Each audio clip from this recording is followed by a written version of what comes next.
dolores que no envejecen. No se apagan con el tiempo, no se disuelven con explicaciones oficiales, no se acomodan al relato cómodo que muchos prefieren aceptar para poder seguir adelante. El dolor de una madre, cuando siente que la verdad sobre su hijo fue enterrada demasiado pronto, no conoce descanso. La mamá de Jason Jiménez llevaba ese dolor clavado en el pecho desde hace tiempo. Un dolor silencioso, contenido, respetuoso.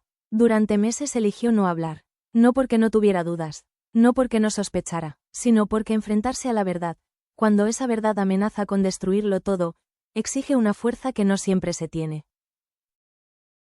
Pero llegó un momento en el que callar se volvió insoportable, y entonces rompió el silencio. No lo hizo con gritos, no lo hizo con escándalo, lo hizo con una confesión que cayó como una bomba emocional en toda Latinoamérica. Mi hijo recibía amenazas, dijo. Esa frase, simple y devastadora, cambió por completo la narrativa. Porque hasta ese instante, la historia oficial había sido clara, cerrada, casi definitiva, un accidente aéreo. Una tragedia, un hecho lamentable sin responsables más allá del destino. Pero una madre no habla desde el destino, habla desde la memoria, desde los detalles que nadie más ve. Desde las conversaciones que no quedaron registradas en ningún informe, la madre de Jason aseguró que su hijo vivía bajo presión. Que no era una sensación vaga, que no eran miedos infundados, eran amenazas concretas, mensajes, advertencias, nombres. Sí, nombres. Yo sé quiénes eran, afirmó, y estoy dispuesta a decirlos públicamente. Esa declaración hizo que el aire se volviera pesado, porque una cosa es sospechar. Y otra muy distinta es señalar. La mujer explicó que durante mucho tiempo pensó que proteger la memoria de su hijo significaba no remover el pasado. Pero con el paso de los días, esa idea se transformó. Empezó a sentir que el silencio no protegía a Jason, protegía a otros. No puedo vivir sabiendo que la verdad quedó enterrada, dijo, porque mi hijo merece justicia, no silencio. El dolor con el que habló no fue teatral, fue crudo, auténtico, de esos que no buscan convencer, sino simplemente salir, porque cuando una madre habla así, no lo hace por atención. Lo hace porque ya no puede sostener el peso sola. Y entonces vino la frase que lo cambió todo, ese accidente. No creo que haya sido un accidente casual. El estudio quedó en silencio. Las redes explotaron. Los titulares se reescribieron en segundos. Porque esa afirmación no solo cuestionaba un hecho puntual, cuestionaba toda una versión aceptada sin demasiadas preguntas. Ponía en duda un cierre que quizá fue demasiado rápido, demasiado conveniente. La madre no presentó pruebas técnicas, no habló como perito, habló como madre, y a veces, esa voz es la más incómoda de todas, porque no se puede desacreditar con facilidad. Jason tenía miedo, aseguró, y cuando un hijo tiene miedo, una madre lo siente. Ese miedo, según relató, no apareció de la nada. Fue creciendo, se filtraba en conversaciones breves, en silencios prolongados, en cambios de humor que solo alguien muy cercano puede notar. No era el mismo, dijo, algo lo estaba inquietando. Durante mucho tiempo, ella pensó que se trataba del estrés, del trabajo, de las presiones normales de la vida pública. Pero ahora, mirando hacia atrás, todo encajaba de otra forma. Las piezas que antes parecían sueltas comenzaron a formar un patrón inquietante. Fue entonces cuando apareció el nombre de Javier Seriani. El periodista, conocido por no esquivar temas incómodos y por ir hasta el fondo incluso cuando eso molesta, reveló públicamente esta historia. Y lo hizo con el respeto que la situación exigía, pero también con la firmeza que caracteriza a quien entiende el peso de lo que está contando. Esto no es un rumor, afirmó. Esto es el testimonio de una madre destrozada que asegura que su hijo estaba amenazado. La revelación sacudió a toda Latinoamérica, no solo por lo que decía, sino por quién lo decía. No era una fuente anónima, no era un tercero, era la mujer que le dio la vida a Jason Jiménez. ¡Ay, mis queridos chismositos! Aquí es donde uno siente que el corazón se le estruja como calcetín de lavandera y los ojos se le hinchan como tamal mal amarrado. Porque más allá del morbo, más allá del titular, Lo que hay es una madre rota. Una mujer que vive con la sensación de que la historia que le contaron no es toda la historia. Que hay capítulos faltantes, que hay nombres que nunca se pronunciaron. No quiero venganza, dijo. Quiero verdad. Esa frase resume todo. No pidió condenas inmediatas. No pidió linchamientos públicos. Pidió que se investigue, que se escuche, que no se descarte su dolor como una reacción emocional más.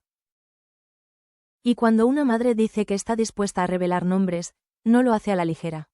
Lo hace sabiendo que eso puede traer consecuencias, que puede abrir heridas nuevas, que puede generar ataques, críticas, cuestionamientos.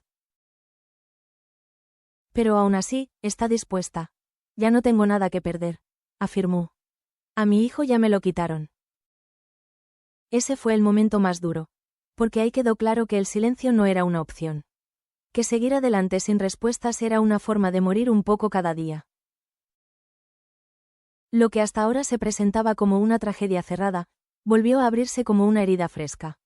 Y con ella, surgieron preguntas que nadie había querido formular en voz alta. ¿Quién amenazaba a Jason Jiménez? ¿Por qué? ¿Se investigaron realmente esas amenazas? ¿O fueron ignoradas? Este no es el final de la historia. Es apenas el comienzo de una verdad incómoda. Una verdad que, como casi siempre, empezó con una madre que ya no pudo callar. Cuando una madre dice que su hijo recibía amenazas, no lo dice a la ligera. No lo dice por intuición vaga. No lo dice por paranoia. Lo dice porque algo concreto ocurrió. Según el testimonio de la mamá de Jason Jiménez, las amenazas no fueron un episodio aislado ni una sensación pasajera. Fueron mensajes reiterados, advertencias directas que comenzaron a aparecer en un periodo específico de la vida de su hijo, cuando su carrera y su exposición pública empezaban a crecer con fuerza. No eran comentarios al aire, aseguró, eran mensajes que asustan. Ella explicó que Jason no era un hombre exagerado ni dado al drama. Por el contrario, tendía a minimizar los problemas para no preocupar a su familia. Por eso, cuando empezó a mencionar que algo no estaba bien, ella supo que debía prestar atención. Si Jason hablaba de miedo, dijo, era porque el miedo era real. Las amenazas, según relató, llegaron por diferentes vías. Algunas de forma directa, otras de manera más sutil, disfrazadas de advertencias bien intencionadas, mensajes que, leídos fuera de contexto, podían parecer ambiguos, pero que para quien los recibía tenían un significado claro. Le decían que se cuidara, contó, que no se metiera donde no debía, que no hablara de más. Ese tipo de frases, repetidas con insistencia, dejan de ser casuales. La madre explicó que Jason llegó a mostrarle algunos de esos mensajes. No todos, porque, como muchos hijos, intentaba protegerla. Intentaba cargar solo con el peso para no hacer sufrir a quien más amaba. Yo veía que estaba tenso, recordó, que miraba el teléfono y se quedaba callado. Ese silencio fue una de las señales más claras, un silencio distinto al habitual, más denso, más cargado. Con el tiempo, ella empezó a preguntarse quién podría tener interés en intimidarlo. Jason no era una persona conflictiva, no buscaba problemas, pero como toda figura pública, se movía en entornos donde los intereses, el dinero y el poder a veces se cruzan de formas peligrosas. Mi hijo no era ingenuo, dijo, sabía que había cosas que incomodaban a algunos. Aquí, la madre fue especialmente cuidadosa. No señaló públicamente en ese momento. No dio detalles específicos, pero sí fue clara en algo que estremeció a todos. Yo tengo nombres. Nombres de personas que, según ella, estuvieron detrás de esas amenazas. Personas que Jason conocía, personas que no eran desconocidos ni anónimos. No eran fantasmas, afirmó, eran reales. Durante mucho tiempo, ella decidió no decirlos. Pensó que hacerlo podía empeorar las cosas. Pensó que quizás lo mejor era confiar en que nada pasaría, que las amenazas quedarían solo en palabras. Esa esperanza, hoy, se le volvió insoportable. Si hable con acento agudo ahora, dijo, es porque el silencio ya no me sirve. La madre explicó que, tras el accidente aéreo, intentó aceptar la versión oficial. Intentó convencerse de que todo había sido una tragedia sin responsables humanos. Pero había detalles que no la dejaban en paz. Cuando uno vive algo así, explicó, empieza a atar cabos. Cabos que, vistos en retrospectiva, se vuelven inquietantes. Las amenazas, el miedo, los cambios de conducta, el momento en que ocurrió todo. Ella no afirma tener pruebas técnicas. No habla como investigadora, habla desde la experiencia íntima de quien conocía a su hijo mejor que nadie. No digo que yo tenga la verdad absoluta, aclaró. Digo que hay cosas que no se investigaron como se debía. Y ahí aparece una de las críticas más duras. La sensación de que las amenazas nunca fueron tomadas en serio. Que quedaron relegadas, que no encajaban en un relato que buscaba cerrar rápido el caso. A nadie le importó preguntar. Lamentó. A nadie le importó escuchar. Esa percepción es devastadora para cualquier madre. Porque implica no solo la pérdida del hijo, sino la idea de que su miedo fue ignorado. Javier Seriani, al revelar esta historia, fue claro en algo fundamental. Estas son declaraciones que merecen ser escuchadas, no descartadas. No como sentencia, sino como punto de partida para preguntas que siguen sin respuesta. Cuando una madre habla así, dijo el periodista, no se le puede pedir silencio. La reacción del público fue inmediata.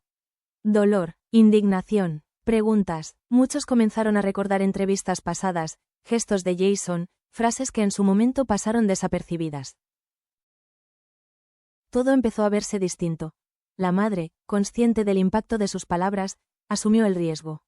Sabe que habrá quienes la cuestionen, quienes digan que el dolor confunde, quienes prefieran no remover el pasado. Pero ella fue contundente. El dolor no inventa amenazas. Esa frase quedó grabada. Porque resume lo que ella intenta decir, que su testimonio no nace del deseo de señalar sin fundamento, sino de la necesidad de que se mire más allá de lo evidente. Yo no quiero convencer a nadie, afirmó. Quiero que se pregunte. Preguntar por qué un hombre exitoso recibía amenazas. Preguntar por qué tenía miedo. Preguntar si todo lo que pasó fue realmente casual. Este capítulo no trae respuestas definitivas. Trae algo quizás más incómodo. Dudas legítimas que nunca se abordaron con profundidad. Y cuando las dudas vienen de una madre que perdió a su hijo, ignorarlas no es solo injusto. Es cruel. La historia de Jason Jiménez, lejos de cerrarse, empieza a abrir un nuevo capítulo. Uno más oscuro, más doloroso, pero quizás más cercano a la verdad. Porque, como dijo su madre con la voz quebrada, si mi hijo habló antes de morir, alguien tiene que escucharlo ahora.